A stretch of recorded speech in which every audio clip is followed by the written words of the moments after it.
Hello, all is okay. I hope आप सभी ठीक होंगे। एंड आज की क्लास में हम लोग पढ़ने वाले टॉर्क, जिसको बोलते हैं बल आघूर्ण। इलेक्ट्रिक डायपोल के कारण अपन टॉर्क पढ़ेंगे। वैसे उससे पहले बहुत कुछ पढ़ चुके होते हैं। इलेक्ट्रिक डायपोल के कारण इलेक्ट्रिक फील्ड पढ़ते हैं, इन एक्सियल पोजीशन, इन इक्वेटोरियल पोजीशन, जिसको अक्षीय और निरक्षीय स्थिति कहा जाता है, जो कि बोर्ड में पूछे भी जाते हैं। काफी सारे बोर्ड में ऐसे वहां से क्वेश्चंस आए हैं, हालांकि सीबीएसई में भी आए हैं वहां से क्वेश्चंस। तो आप लोग वो सब पढ़ लिए होंगे। उसका वीडियो तो मैंने बनाया नहीं है, बट आज अपन टॉर्क का पढ़ रहे हैं तो उसको कवर करेंगे। उस टॉपिक को कवर करना है। एंड लैंग्वेज नॉर्मल रहेगा, हिंदी प्लस इंग्लिश, कुछ अलग से होगा नहीं, तो नॉर्मल ही रहने वाला वो चीज। तो अपन पढ़ेंगे बल आघूर्ण, torque. Torque due to electric dipole. Torque due to electric dipole, इसको बोलते हैं बल आघूर्ण के कारण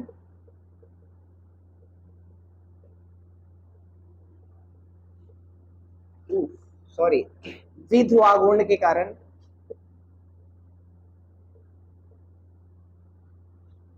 बल आघूर्ण। ये टॉपिक है भाई, ये छत्तीसगढ़ बोर्ड में तो पूछे नहीं जाते हैं। सच्चाई यही है, ये छत्तीसगढ़ बोर्ड में ये नहीं आएगा, 100% श्योर नहीं आएगा, कहीं भी आए भी नहीं है। फिर भी अपन पढ़ेंगे, ठीक है। पहले तो इसमें डाइपोल अपना कि डाइपोल होता क्या है, और डाइपोल में बता चुका हूं कि डाइपोल क्या होता है ना। अपन पहले इसका डायग्राम सही से कर लेते हैं।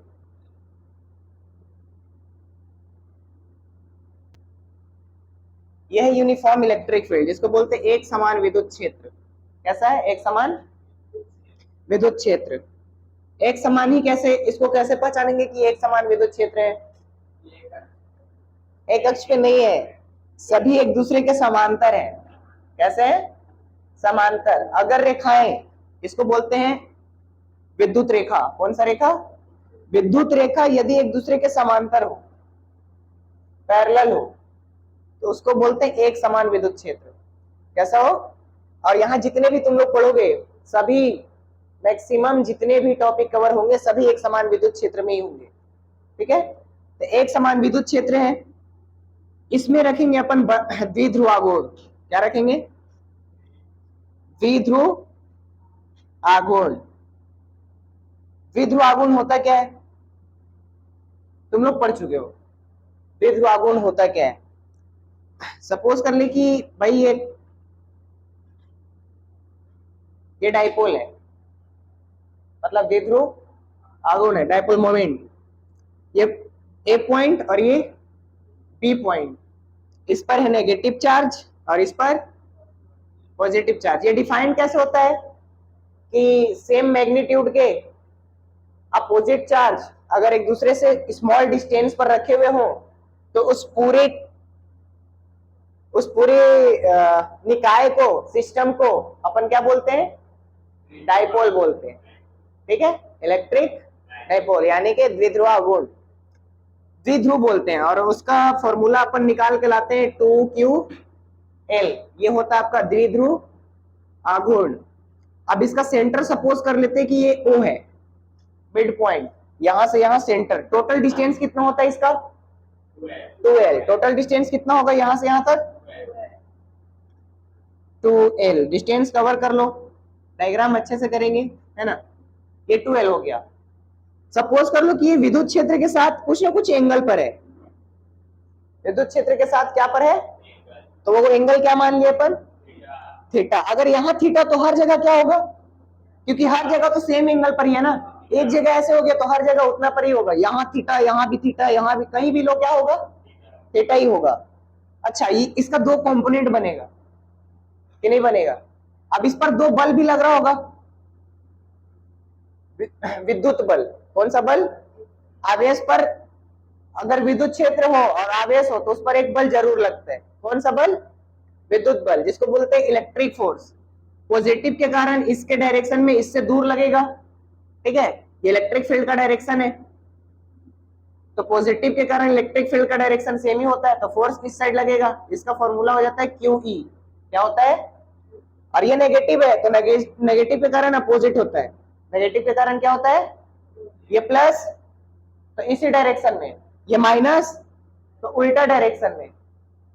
इसका फॉर्मूला, इसका भी बल का वैल्यू वही होगा QE। अब सपोज कर कि भाई एक चीज ऐसे रखा हुआ है, अब एक इधर से एक इधर खींच रहा है और दूसरा इधर खींच रहा है, घूमेगा, ऐसे घूमेगा, सीधा होगा। तो कोई भी वस्तु को घुमाने के लिए जो बल लगता है ना, उसको बल आघूर्ण कहते हैं। किसी भी वस्तु को घुमाने के लिए जो बल लगता है उसको क्या बोलते हैं, बल आघूर्ण। ये है आपका, ये आघूर्ण मतलब घुमाना, बल घुमाने के लिए उसको बोलते हैं बल आघूर्ण, यानी कि टॉर्क।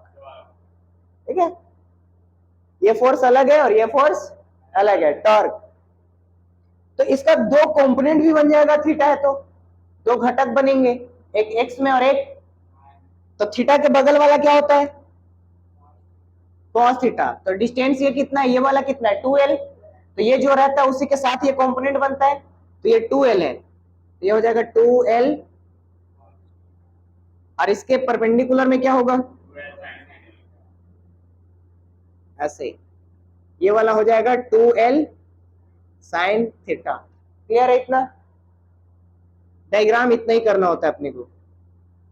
याद रहे, टॉर्क तभी आता है जब पेयर ऑफ फोर्स हो, पेयर ऑफ फोर्स मतलब कि जब तक कि जोड़ी में बल ना लगे, जोड़ा जानते हो ना, पेयर उसी को बोलते हैं। जोड़ा में जब तक जोड़ी में नहीं लगेगा तब तक बल आघूर्ण नहीं आएगा भाई। देख, एक बल इधर से और दूसरा बल, तभी टॉर्क आया। और दो बल हुआ कि नहीं हुआ, युग्म हुआ ना, बलों का युग्म, pair of force. Torque generate करने के लिए पेयर ऑफ फोर्स चाहिए ही चाहिए होता है, तो टॉर्क जनरेट तभी होगा जब यहाँ पेयर ऑफ फोर्स होगा। इतना क्लियर है। तो ये हो गया डायग्राम।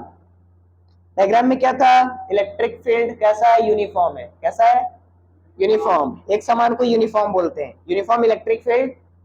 एंड उसमें क्या रखा गया, एक इलेक्ट्रिक डाइपोल एंगल थीटा पर, किस पर, एंगल थीटा पर इलेक्ट्रिक डाइपोल को रख दिए, जिसका दो कंपोनेंट बना, पहला कंपोनेंट 2l cos थीटा, दूसरा component 2l sin theta. 2l sin theta कैसे, इलेक्ट्रिक फील्ड के लंबवत, जिसको परपेंडिकुलर बोलते हैं, और ये कैसे है, पैरेलल, जिसको समांतर बोलते हैं, एक ही डायरेक्शन में। ओके, फोर्स ये लग रहा था QE, दूसरा क्या लग रहा है, इधर से QE, तो टोटल फोर्स कितना हो गया,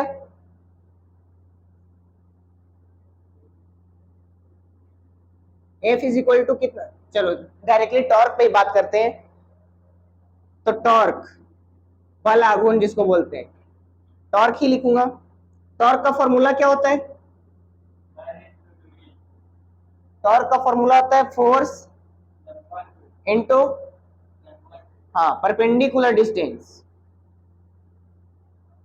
फोर्स इनटू परपेंडिकुलर डिस्टेंस, यानी कि लंबवत दूरी। सभी दूरी से कोई लेना देना नहीं है, अपने को वही दूरी चाहिए जो क्या हो, लंबवत हो, परपेंडिकुलर हो, किसके, लगने वाले बल के। जैसे ये बल नहीं लग रहा है तो दूरी ऐसे चाहिए होगा। अब सपोज करके एक वस्तु ऐसे रखा हुआ है, ये वस्तु है, अब तुम इस पर ऐसे बल लगा रहे हो, ऐसे खींच रहे हो, ये घूमेगा। लेकिन अब सपोज करके इस पर ऐसे बल लगा रहे हो या ऐसे, घूमेगा ये, हाँ कि ना। भाई फिजिक्स छोड़ ना, जनरल थिंकिंग लेके चल। फिजिक्स क्या बोल रहा नहीं जानता मैं, इतना तो साला दिमाग बोल देता है कि ऐसे पकड़ के ऐसे धक्का मारेंगे घूम जाएगा। लंबवत ही चाहिए होता है, ऐसे मारेंगे तो उधर आगे बढ़ जाएगा। समझ में आया, इसलिए परपेंडिकुलर अपन बात करते हैं इधर। तो F is equal to R, लंबवत, बल का वैल्यू कितना है, QE, और लंबवत दूरी कितना है, तो इसमें टॉर्क को रख ले। टॉर्क को डिनोट किससे करते हैं, टाउ से, टाउ, किसके ताऊ, मनीष के ताऊ, ऐसे मूछ रखते हैं मनीष के ताऊ जी। अब बोलते इधर से धड़ाधड़ धड़ाधड़ एकदम, समझ रहे हैं? ताऊ जी चले गए, कोई बात नहीं, सॉरी। हाँ चल बसे में बोल रहे साला, बड़ा दिक्कत में आ जाएगा तू तो मनीष। लंबवत दूरी बताओ। 12 चमक रहा है क्या इधर? इसको फिर से लिख लेते हैं, और क्या। तो टॉर्क क्या होगा? टॉर्क होगा Q E into perpendicular distance. बोल के पढ़ा कर भाई, शांत रहा करते हो तुम लोग। परपेंडिकुलर डिस्टेंस बताओ क्या होगा? 12 साइन थीटा। बहुत बढ़िया। तो यहाँ पे मेंशन कर दिए कि ये आर परपेंडिकुलर जो है वो है 2l साइन थीटा। ये बहुत बड़ा तो कुछ है नहीं, बहुत छोटा सा डेरिवेशन है। क्यू को 2l के साथ लिख लिया, ऐसे क्यू, या ऐसे लिख 2ql। ओके, 2 को यहाँ लिख लिया, ql सब मल्टीप्लाई में अपने हिसाब से अरेंज करा सकते हैं। साथ में क्या बच गया? e sine theta. 2ql किसका फॉर्मूला होता है? P, जिसको क्या बोलते हैं? द्विध्रुव आघूर्ण। तो टॉर्क इज इक्वल टू क्या हो जाएगा?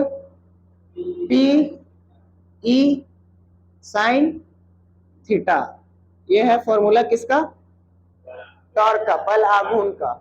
ये टॉर्क है due to dipole moment, due to dipole moment. Dipole moment ये है, इसको कहां रखा गया था?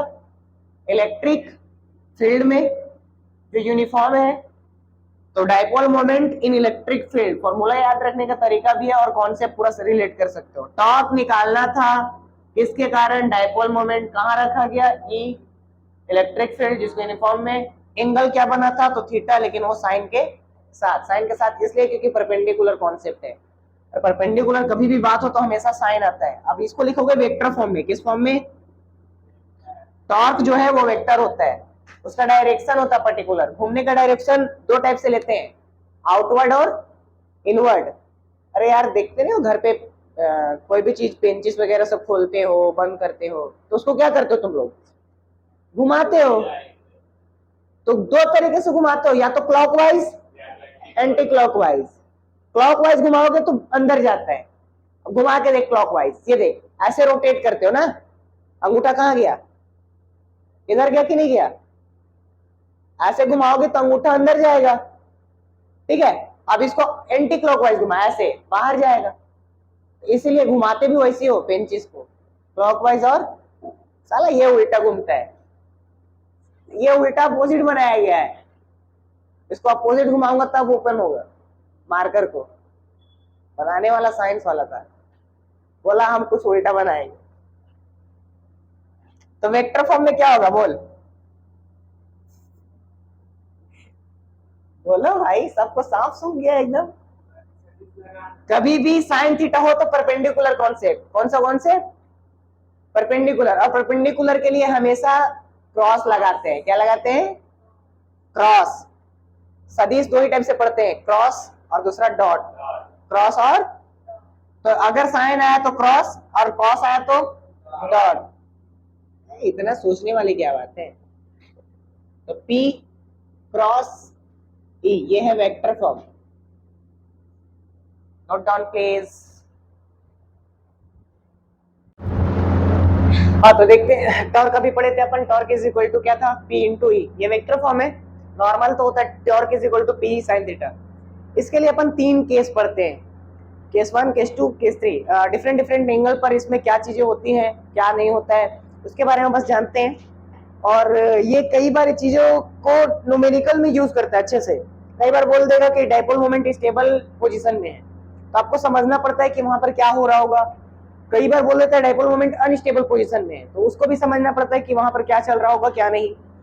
तो पहला केस ये है कि एंगल अगर जीरो हो जाए, लाइक दैट, एंगल जीरो होगा, इससे मतलब ये होगा कि डाइपोल मोमेंट को साला फिट कर दिया गया है इलेक्ट्रिक फील्ड में।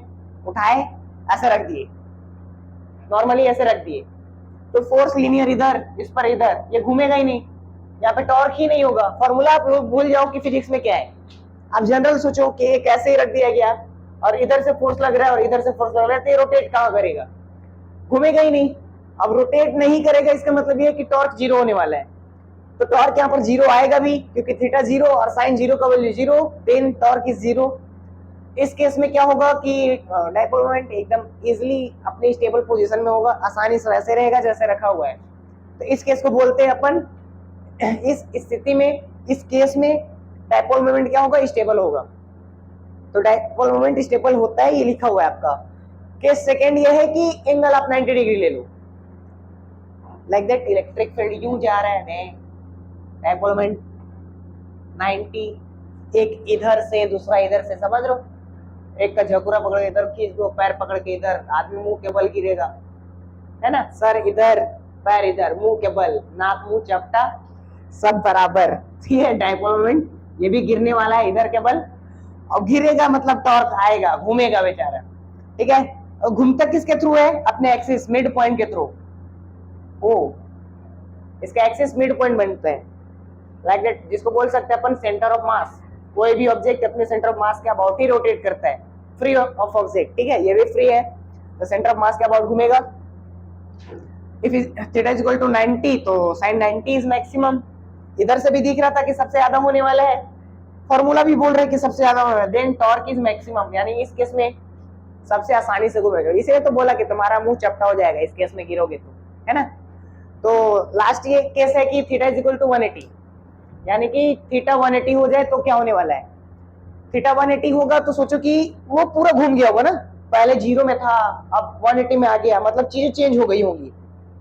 पहले ऐसे था आराम से, ऐसे तो उल्टा पलट गया होगा, ऐसे जज्बात पलट जाते हैं ना, वैसे ही बदल जाते हैं, वैसे ही, यानी माइनस उधर चला गया, प्लस इधर आ गया। तो सोचो इस पर फोर्स इस डायरेक्शन में लग रहा होगा FA, इस पे फोर्स इस डायरेक्शन में लग रहा होगा FB।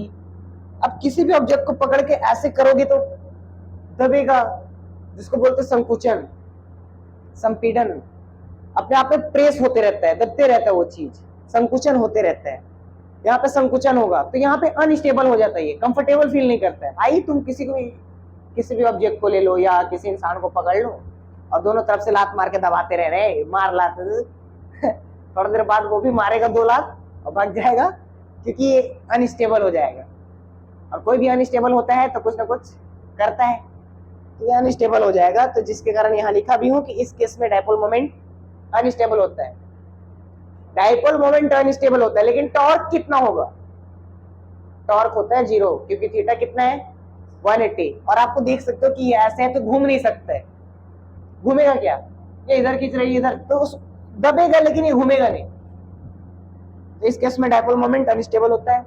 बस इतना ही इसके बारे में, डाइपोल मोमेंट इतना ही। और इसी से रिलेटेड कई सारे न्यूमेरिकल्स आते हैं, वेक्टर फॉर्म में देके पूछ लेते हैं, वो न्यूमेरिकल्स भी अभी आपको कराऊंगा, उसको कवर करेंगे। अभी के लिए उसको देखते हैं, नेक्स्ट अभी उसी को पढ़ेंगे।